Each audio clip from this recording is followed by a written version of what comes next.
जितने परिवार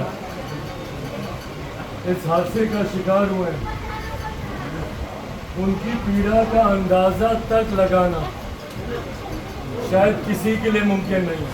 किसी ने परिवार के एकमात्र कमाने खिलाने वाले को खोया कि जो लोग आज इस दुनिया में नहीं है, वो सिर्फ और सिर्फ लापरवाही की वजह से उनकी जान गई।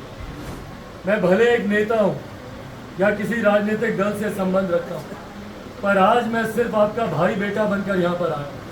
भगवान ना करे पर उनके परिवार का कोई बच्चा जाता तो क्या तब भी मुख्यमंत्री यही बोलते कि डीएम देख रहा है। इस लड़ाई में जब मैं अकेला पड़ता हूँ तब ये लोग हमको दूध में से मक्खी की तरह निकाल के बाहर फेंकते। क्या चौपाल, क्या यादव, क्या मुसलमान, कोई जाति नहीं रही, कोई धर्म नहीं रही। यकीनन मेरे मुख्यमंत्री की संवेदनहीनता है। मुजफ्फरपुर नाव हादसे के 3 दिन बीत जाने के बाद भी शासन प्रशासन भले ही नींद से नहीं जगा हो, पर बिहार के एक युवा राजनेता जरूर जग गए हैं और आज मुजफ्फरपुर के गाय घाट पहुंच गए हैं, जहां 3 दिन पहले नाव हादसे में 12 बच्चे डूब गए थे, जिसमें से 4 बच्चों का शव निकाल लिया गया है। 8 बच्चे अभी भी लापता है।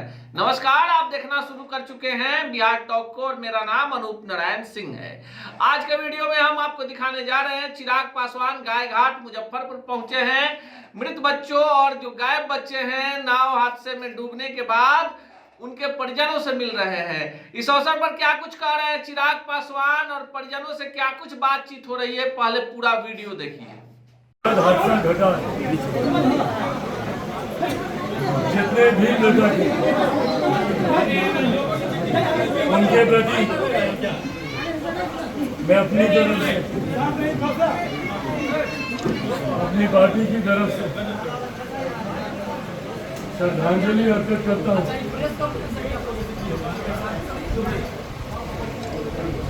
जितने परिवार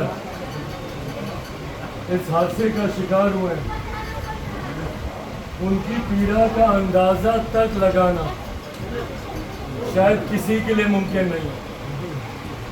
छोटे छोटे बच्चों को खोया, अपनों को खोया, किसी ने माँ को खोया, किसी ने दादी को खोया, किसी ने परिवार के एकमात्र कमाने खिलाने वाले को खोया। एक एक कर हर परिवार के सदस्य से हम मुलाकात कर आ रहे हैं और यकीन मानिए आज जितनी पीड़ा हुई है, हमने भी अपनों को खोया है। खुद मैं अपने पिता को खो चुका हूँ, तो परिवार का जब एक सदस्य ऐसे जाता है तो उस दर्द को कुछ हद तक मैं समझ सकता हूँ। अफसोस इस बात का कि जो लोग आज इस दुनिया में नहीं है, वो सिर्फ और सिर्फ लापरवाही की वजह से उनकी जान गई। ये कोई हादसा नहीं, कोई घटना नहीं, सिर्फ प्रशासनिक लापरवाही है। स्थानीय लोगों ने मुझे बताया कि संभवतः हर साल ऐसी घटना यहाँ पर घटती है। 2001-2 के आसपास भी एक बड़ी घटना ऐसी यहाँ पर घटी, ये भी जानकारी मुझे दी। और कोई साल ऐसा नहीं जब कोई ना कोई डूबकर यहाँ पे ना मरता। दुख मुझे इस बात का होता है, मैं भले एक नेता हूँ या किसी राजनीतिक दल से संबंध रखता हूँ, पर आज मैं सिर्फ आपका भाई बेटा बनकर यहाँ पर आया। मेरे हाथ में होता तो यकीन मानिए मैं तत्काल प्रभाव से अपने खड़े जब तक यहाँ पे पुल का निर्माण नहीं होता, मैं आप ही लोगों के साथ यहाँ पर रहता, आप ही लोगों के साथ यहाँ पर सोता। पर ये चीजें मेरे हाथ में अगर ये चीजें मेरे हाथ में होती तो मैं इसको तत्काल प्रभाव से करता। मैं जो लड़ाई लड़ रहा हूँ, और ये हम सब के लिए जानना जरूरी है, बिहार को एक विकसित राज्य बनाने की जो लड़ाई मैं लड़ रहा हूँ, उसमें इन्हीं मांगों को मैं उठाता हूँ।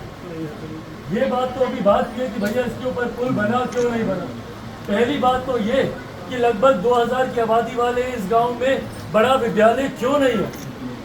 पहला सवाल तो यही बुनियादी होना चाहिए कि क्यों हमारे बच्चों को उस तरफ जाना पड़ रहा है पढ़ाई के लिए, क्यों हमारे घर की महिलाओं को महज राशन लाने के लिए क्यों यहाँ पे डीलर शॉप नहीं है। पहला तो बुनियादी सवाल यही बनता है यहाँ पे, और यही उदासीनता दिखाता है इन सरकारों की। मैं इसको राजनीतिक विषय नहीं बनाना चाहता, पर आक्रोश जितना आप लोगों के भीतर है उतना ही आक्रोश मेरे भीतर भी है। मेरी भी लड़ाई इसी बात की है।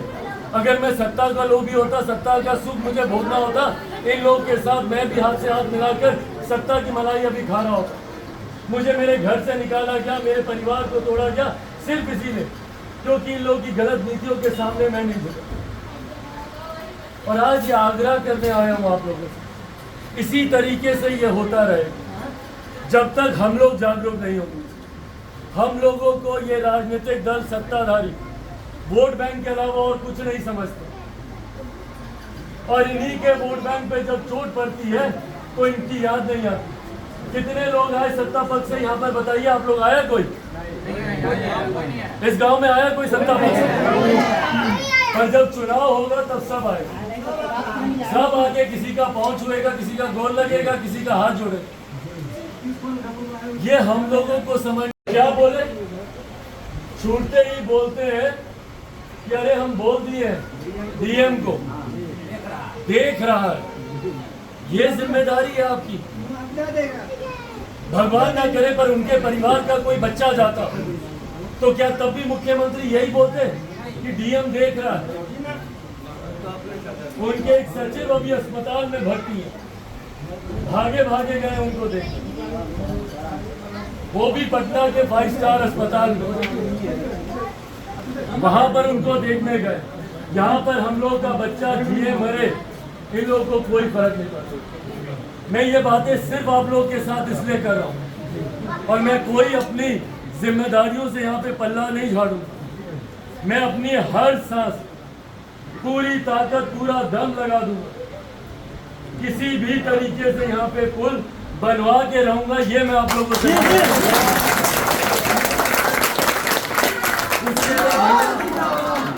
उसके लिए सत्ता किसी की ईंट से ईंट बजानी पड़े, जो करना पड़े वो मैं करूंगा, पर मुझे आप लोगों का भी साथ चाहिए। इस लड़ाई में जब मैं अकेला पड़ता हूँ तब ये लोग हमको दूध में से मक्खी की तरह निकाल के बाहर फेंकते। पिछला चुनाव हम अकेले लड़े थे, इस विधानसभा से भी हम चुनाव लड़े थे, उस वक्त हम अकेले थे, कोई साथ नहीं थे। और यही कारण है कि हमको सिर्फ एक जात में बांध देगा, उसमें बांध देगा। भाई हम बिहार फर्स्ट, बिहारी फर्स्ट की बात करते हैं। हमारे लिए बिहार में कोई जाति नहीं है, कोई धर्म नहीं है, हम सबको साथ लेकर चलने की बात करते हैं। और विकसित बिहार बनेगा ही तब जब हम सब साथ में चलेंगे। आज बताइए, हर परिवार ने अपना सदस्य खोया, क्या चौपाल, क्या यादव, क्या मुसलमान, कोई जाति नहीं रही, कोई धर्म नहीं रही। जब काल आया, विपदा आई, तो उसने ये नहीं देखा कि हम भैया दलित के परिवार को उजाड़े, कि हम मुसलमान के परिवार को उजाड़े, कि हम पिछड़ा घर के परिवार को उजाड़े, कि हम अंगड़ा के परिवार को उजाड़े। सबको काल साथ में लेकर, पर चुनाव आता है, हम लोग इसमें बन जाते। हम अपनी तरफ से हम पूरा प्रयास ही नहीं। ये एक ऐसा विषय है जो हम अपने साथ बांध कर जाते। न सिर्फ यहाँ पर जल्द से जल्द पुल का निर्माण हो, बल्कि यहाँ पर राशन की भी दुकान आएगी और एक बड़ा विद्यालय भी हम लोग यहाँ अपने गांव में खुलवाएंगे। इसके लिए हम हर संभव प्रयास करेंगे। बस जरूरत है पर जरूरत है हमको आप सबके साथ। आप लोगों ने इतनी दुख की घड़ी में भी जो विश्वास मुझ पर दिखाया, आप लोग अपने गम को भूलकर हमारे साथ आप लोग रहे, अपने गम को भूलकर हमारे साथ आप लोग रहे। और हम हर परिवार से मिलेंगे भाई, जाने से पहले नदी पार वाले परिवार से भी हम लेके जाएंगे। हम किसी परिवार को हम नहीं छोड़े। हम यहाँ पर बोले हम कि भाई हम परिवार का बन गया, कोई राजनीति करने नहीं आए और अपनी जिम्मेदारी को निभाने आए। एक जनप्रतिनिधि होने के नाते वो विषय अलग है कि राज्य सरकार का विषय है, किसका विषय, पर एक जनप्रतिनिधि होने के नाते जो हमारी जिम्मेदारी उसको भी हम निभाएंगे। यहाँ के जनप्रतिनिधियों को बहुत पहले ही अपनी जिम्मेदारी को निभा देना चाहिए, और निभा भी गई होती तो संभवतः आज ये हादसा नहीं होता। अभी सीएस से भी हम बात किए, कई परिवार के लोग बहुत ही बुरे हालात में, खास तौर पे जिन माओं ने अपने बच्चों को खोया। सीएस से भी अभी हम बात किए, पिछले 2 दिन से यहाँ पे मेडिकल की टीम होनी चाहिए थी, हमको नहीं पता क्यों नहीं। पर सीएस को भी हम बोले कि मेडिकल टीम यहाँ पे 24 घंटे उपलब्ध कराए, ताकि जो भी ऐसी परिस्थिति परिवार के सदस्यों के साथ स्वाभाविक है, गम का समय लोग एकदम बेसुध है यहाँ, ताकि उनका भी देख रेख करें। हम बस इतना ही बोलेंगे कि हम पूरी मेहनत से, ईमानदारी से लगे। हमको कभी भी आप लोग नेता मत समझिएगा, अपना बेटा समझकर, अपना भाई समझकर, अपना दोस्त समझकर पूरे हक अधिकार से हमसे बात कीजिएगा। एक एक घर जाएंगे, जहाँ जहाँ आप कहेंगे हम जाएंगे। अपना हक हम पे रखिएगा, पर हमको भी अपने ऊपर हक रखने का विश्वास दीजिएगा। बस यही बोलेंगे हम। राजनीति से उठकर इस विषय को देखने की जरूरत है। अगर ये राजनीति में ही ये विषय उलझा रह गया तो पिछले 75 सालों से जो इस गांव का हाल है वो अगले 75 साल तक ऐसे ही है, और ऐसे ही हमारे बच्चे नाव में बैठकर सवार होकर उस तरफ जाते रहेंगे और आए दिन हादसे होते रहेंगे। ये कोई पहला हादसा नहीं है, और भगवान ना करे पुल बनने से पहले अगर कोई और हादसा होता है तो कोई राजनीतिक दल, कोई नेता अपने आप को कभी माफ़ नहीं कर पाता। ये यकीनन मेरे मुख्यमंत्री की संवेदनहीनता है। भाई उस दिन बताइए, आप यहाँ बगल में थे, मुख्यमंत्री जी आपके आने से जो लोग गए हैं वो वापस नहीं आते, पर आपके आने से कम प्रशासन मुस्तैदी से कार्य करता। आप आते इन परिवारों को हौसला मिलता कि जो बच्चे बच गए हैं या जो परिवार अब रह गए हैं, कम से कम उनका भविष्य सुरक्षित होगा। क्यों? क्योंकि मेरे मुख्यमंत्री यहाँ पर आए, उन्होंने हमें वादा किया कि यहाँ से पुल बनाएंगे। किस रवैये से उन्होंने अपनी बातों को रखा कि हाँ हम डीएम को बोल दिए, वो देख रहा है। भगवान ना करे पर कल को अगर आपके परिवार के साथ ऐसा हादसा हुआ होता, क्या उस वक्त भी आप यही बोलते मुख्यमंत्री? आपके एक अधिकारी पटना के 5 स्टार हॉस्पिटल में एडमिट, उनको देखने के लिए आप भागे भागे चले जाते।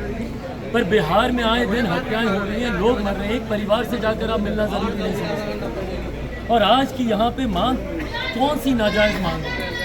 क्या कर रहे हैं आपके यहाँ पे सांसद, आप लोग के विधायक? क्यों नहीं भैया यहाँ पे बनाया जाता पुल? ये राज्य सरकार के अंतर्गत आने वाला ये विषय है, क्यों नहीं अभी तक यहाँ पे पुल का निर्माण किया गया? और पुल तो फिर भी एक कदम बाद में आता है। जिस कारण से यहाँ के लोगों को नदी पार करनी पड़ती है, उस कारण को क्यों नहीं हल किया गया? क्यों नहीं यहाँ पे विद्यालय बनवाया गया? क्यों बच्चे उस तरफ जाते हैं शिक्षा हासिल करने के लिए? क्यों नहीं यहाँ पे विद्यालय है? क्यों नहीं यहाँ पर पीडीएस की दुकानें हैं? राशन लेने के लिए महिलाएं वहाँ पे जाने के लिए मजबूर हैं। क्यों नहीं यहाँ पे दुकानें खुलवाई गई? क्यों नहीं यहाँ पे विद्यालय खुलवाए गए? क्यों नहीं यहाँ पे स्वास्थ्य केंद्र खुलवाए गए? और इन तमाम चीज़ों के अभाव इन लोगों को नदी पार कर इस तरफ जाना चाहिए, जिसकी वजह से ये इतना बड़ा हादसा हुआ। और आपकी सरकार के अभी तक किसी नेता, किसी विधायक, किसी मंत्री ने यहाँ पर आना तक जरूरी नहीं समझा। सत्ता पक्ष जिनके अधिकार क्षेत्र में ये पूरा विषय आता है, किसी ने एक बार आकर झांकना तक जरूरी नहीं समझा कि इन परिवारों का क्या हाल है। अभी सीएस से हमने बात की, यहाँ पे परिवारों के हालात देखिए, बेसुध होकर महिलाएं जस तस इधर उधर गिरी पड़ी। कल को भगवान न करे उन लोगों को कुछ हो जाए, क्या यहाँ पर एक 24 घंटे मेडिकल टीम नहीं रहनी चाहिए? अब तो खैर समय बहुत बीत गया, पर मान लीजिए कोई ऐसा कोई बच्चा बचता जिसको तुरंत मेडिकल अटेंशन की जरूरत होती, क्या यहाँ पे उस वक्त मेडिकल टीम का होना अनिवार्य नहीं था? ऐसे में अभी तक गांव में एक मेडिकल टीम की व्यवस्था नहीं है। ये ऐसी चीज़ें हैं जो तत्काल प्रभाव से, और ये इतने सेंसिटिव इशू हैं जिसको सरकार को, प्रशासन को स्वतः संज्ञान लेकर करना चाहिए। इसके लिए किसी ग्रामीण को आवाज़ उठाने की जरूरत नहीं पड़नी चाहिए। पर आप सबके माध्यम से मैं सत्ताधारी सरकार से हाथ जोड़कर निवेदन करता हूँ कि जात पात धर्म मजहब से उठकर इन लोगों की मदद की जाए। यहाँ पे तत्काल प्रभाव से तमाम सुविधाएं उपलब्ध कराई जाए, और जिसमें सर्वप्रथम पुल का निर्माण बिना कोई समय गवाए तुरंत यहाँ पे पुल के निर्माण का कार्य शुरू होना चाहिए। ये मांग मैं आप लोगों के माध्यम से, मैं लिखित रूप में भी राज्य सरकार मुख्यमंत्री जी से, उनसे भी मैं ये मांग करूँगा। और साथ ही में जितनी वैकल्पिक व्यवस्थाएं यहाँ पर हो सकती हैं, तुरंत यहाँ पे राशन उपलब्ध हो उसकी व्यवस्था कराई जाए, स्वास्थ्य केंद्र की व्यवस्था कराई जाए, उच्च विद्यालय की व्यवस्था यहाँ पर कराई जाए। और सबसे पहले जितने पीड़ित परिवार हैं उनको यहाँ पे हर संभव राहत दी। एक परिवार में बूढ़ी माँ है, 3 छोटे छोटे बच्चे हैं और एक विधवा है जो कि शायद संभवतः ठीक से चीज़ों को समझ भी नहीं पा रही कि क्या हो रहा उनके उस परिवार के खाने का। तो आपने देखा कि चिराग पासवान पहले ऐसे राजनेता हैं जो मुजफ्फरपुर के गायघाट पहुंचे हैं। हादसे का तीसरा दिन है। जिस समय हादसा हुआ उस वक्त बिहार के मुख्यमंत्री नीतीश कुमार मुजफ्फरपुर में Jahangir Homi Bhabha research centre cancer hospital का उद्घाटन कर रहे थे और मुख्यमंत्री ने घटनास्थल पर जाने की जरूरत तक नहीं समझी। अभी तक कोई बड़ा राजनेता गायघाट नाव हादसे में मारे गए बच्चों के परिजनों तक नहीं पहुंच पाया था। चिराग पासवान पहुंचे हैं और इसके बाद अब फिर बिहार में नाव हादसे की सियासत नए सिरे से शुरू होने के आसार नजर आते हैं। दिन भर के घटनाक्रम के लिए देखते रहिए बिहार टॉप को। ऐसे ही खबरों के लिए जुड़े रहिए बिहार टॉप से। यूट्यूब पर लाइक और सब्सक्राइब करें, बेल आइकन जरूर दबाएं। फेसबुक, ट्विटर और इंस्टा पर फॉलो करें। धन्यवाद।